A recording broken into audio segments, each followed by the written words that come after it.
Chưa đầy một năm nữa, người dân sẽ bầu chọn lại các đại biểu Quốc hội. Năm 2026 cũng đánh dấu 80 năm cuộc tổng tuyển cử đầu tiên của Quốc hội Việt Nam.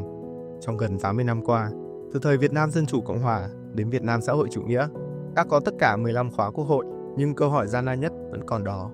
Đại biểu Quốc hội là ai? Thực sự đại diện cho ai? Họ thực sự là những người gần gũi với người dân, hay chỉ xuất hiện ở kỳ bầu cử Quốc hội?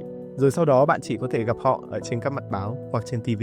Mời bạn cùng Luật Khoa nhìn lại vai trò thực sự của Quốc hội qua các con số và các nghiên cứu khoa học.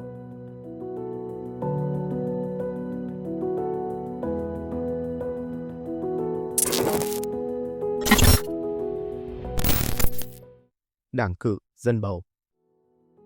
Theo lý thuyết, nếu Quốc hội đại diện cho nhân dân, thì bất cứ ai cũng có thể ra tranh cử. Tại Việt Nam, điều này là có thể theo luật bầu cử, nhưng trên thực tế thì không thể.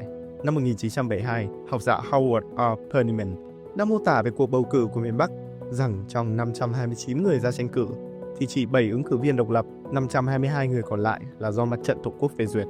Điều 24 của luật bầu cử năm 1960 ghi rõ, trong mỗi đơn vị bầu cử, các đảng phái lớn và các nhóm nhân dân sẽ có thể đề cử các ứng cử viên theo cách tập thể hoặc cá nhân. Đài Phát thanh Hà Nội đã khẳng định rằng nhờ vào điều khoản này, Mặt trận Tổ quốc Việt Nam đã đề cử 522 ứng viên. Báo Nhân dân cho rằng nếu mặt trận không chọn ứng viên sẽ gây ra bất tiện. Đến năm 2015, Điều 15 luật bầu cử đại biểu Quốc hội và đại biểu Hội đồng Nhân dân tiếp tục quy định vai trò xét duyệt của Hội đồng bầu cử quốc gia và Mặt trận Tổ quốc đối với danh sách ứng cử đại biểu Quốc hội thông qua hoạt động xem xét và hiệp thương. Trong khi đó, các thành viên Hội đồng bầu cử quốc gia đều là ủy viên Trung ương Đảng. Và điều 4 của luật Mặt trận Tổ quốc Việt Nam quy định, Đảng Cộng sản Việt Nam vừa là tổ chức thành viên, vừa lãnh đạo Mặt trận Tổ quốc Việt Nam.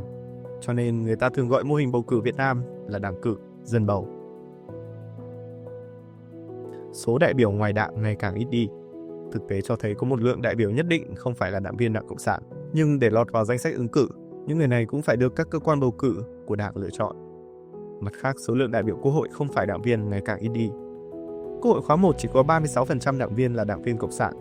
Đến khóa 2, số lượng đảng viên tăng lên đến 65%. Ở khóa 7, tỷ lệ này là 88%.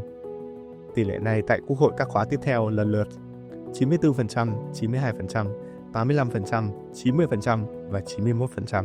Quốc hội khóa 13 là 92% và khóa 14 là 96%. Và Quốc hội khóa 15 có tỷ lệ đảng viên Đảng Cộng sản cao nhất với 97%. Trong khi đó, Đảng Cộng sản Việt Nam tổ chức theo nguyên tắc tập trung dân chủ, thiểu số phục tùng đa số, cấp dưới phục tùng cấp trên, cá nhân phục tùng tổ chức. Do đó, dù là đại biểu Quốc hội được người dân bầu trực tiếp, tạo nên cơ quan quyền lực nhà nước cao nhất, nhưng những đại biểu Quốc hội này trước tiên phải phục tùng Đảng. Có đại biểu Quốc hội chưa bao giờ đến địa phương họ đại diện. Trong cơ cấu đại biểu Quốc hội, luôn có những đại biểu Quốc hội chưa từng ở hoặc làm việc tại địa phương mà họ đại diện. Họ được đề cử từ Trung ương, do các tổ chức đảng, chính phủ hoặc quân đội Trung ương đưa họ ra tranh cử. Cuộc bầu cử năm 2016 có 870 ứng viên, thì có 197 người do Trung ương đề cử, 673 người do các cơ quan địa phương đề cử. Trong cuộc bầu cử Quốc hội năm 2021, có 203 ứng viên Trung ương và 663 ứng viên địa phương. Tất cả các ứng viên địa phương này đều cư trú tại các tỉnh nơi họ tranh cử, còn các ứng viên Trung ương có thể cư trú ở bất kỳ đâu, nhưng họ thường là các quan chức cấp cao tại Hà Nội. Khi các danh sách ứng cử viên được xác định, các ứng viên Trung ương sẽ đến tỉnh để cạnh tranh với các ứng viên địa phương. Các ứng viên Trung ương là những người chỉ đại diện cho lợi ích của các tỉnh một cách hình thức, nhiều người có thể chưa bao giờ đến thăm tỉnh đó. Theo nghiên cứu của giáo sư Edmund Melewski, những ứng viên Trung ương này thường là những chính trị gia toàn thời gian hoặc quan chức cấp cao, thường được chỉ định vào các vị trí lãnh đạo trong chính Quốc hội. Vì vậy, họ thường được đặt vào các khu vực bầu cử dễ giành chiến thắng, có tỷ lệ ứng viên trên số ghế thấp hơn.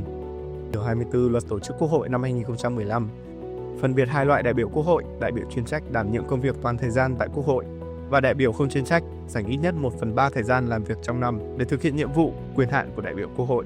Trong nhóm đại biểu chuyên trách thì số đại biểu Trung ương luôn cao hơn số đại biểu của các địa phương. Năm 2017, cựu Phó Chủ tịch Văn phòng Quốc hội Nguyễn Sĩ Dũng cho rằng để tăng hiệu quả làm việc thì Quốc hội cần tăng tỷ lệ ứng viên Trung ương, thay vì ứng viên địa phương thường thiếu sự chuẩn bị và kiến thức chuyên môn. Số liệu từ nghiên cứu của Edmund Melewski cho thấy trong Quốc hội khóa 14, 96 đại biểu đến từ Trung ương đã giữ các chức vụ lãnh đạo trong Ủy ban Thường vụ và ở 9 ủy ban khác của Quốc hội. Ngoài ra có thể kể thêm 25 đại biểu khác của Trung ương đang làm việc bán thời gian. Họ bao gồm các thành viên Bộ Chính trị và Ban Bí thư Trung ương Đảng. Đắc cử đại biểu Quốc hội để thăng tiến trong bộ máy chính quyền hơn là phục vụ cử tri. Một nghiên cứu của Edmund Melewski Jason Dulastos và anh Trần, chỉ ra rằng dù hầu hết các ứng viên là đảng viên Cộng sản, nhưng vẫn có sự cạnh tranh nhất định. Trong cuộc bầu cử năm 2016, tỷ lệ phiếu bầu trung bình của các đảng viên là 59% và 48% đảng viên không giành được ghế họ tranh cử. Tỷ lệ tái đắc cử của đảng viên là khoảng 30% trong số các ứng viên. Trong cuộc bầu cử năm 2016, mặc dù phần lớn thất bại của các đảng viên xảy ra đối với các ứng cử viên địa phương, nhưng 15 trong số 193 ứng cử viên trung ương đã thất cử và thêm 8 người chỉ thắng sát nút với ít hơn 60% số phiếu bầu. Những thất bại này được coi là khá xấu hổ đối với các ứng viên và có thể giải thích tại sao 2/3 cử tri Việt Nam coi các cuộc bầu cử là có tính cạnh tranh. Các tờ báo Việt Nam thường nêu rõ tỷ lệ phiếu bầu của các lãnh đạo cấp cao, do đó ngay cả khi đắc cử với tỷ lệ phiếu bầu thấp cũng làm họ xấu hổ. Trong một sự cố đưa tin về kết quả bầu cử, báo Tiền Phong đã phải sửa tỷ lệ trúng cử của Tổng Bí thư Nguyễn Phú Trọng tại Hà Nội từ 68,32% thành 86,32%. Theo lý thuyết thăng tiến cán bộ của Malesky và đồng nghiệp, các cuộc bầu cử không chỉ là sự cạnh tranh để giành ghế ở Quốc hội, mà còn là để các đại biểu khẳng định mức độ ủng hộ của cử tri đối với mình.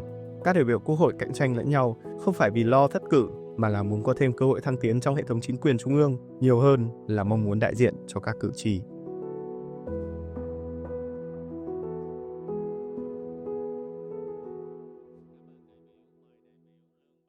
Nếu như bạn ủng hộ con đường làm báo độc lập của Luật Khoa, hãy đăng ký theo dõi kênh YouTube của Luật Khoa. Và bạn cũng có thể ủng hộ chúng tôi thông qua các công cụ Membership và Donate Now của YouTube. Trên website Luật Khoa tạp chí, tức là luatkhoi.com, bạn có thể đăng ký trở thành độc giả trả phí của Luật Khoa với 2 gói cước, $2 một tháng và $5 một tháng. Cảm ơn các bạn đã đồng hành cùng chúng tôi.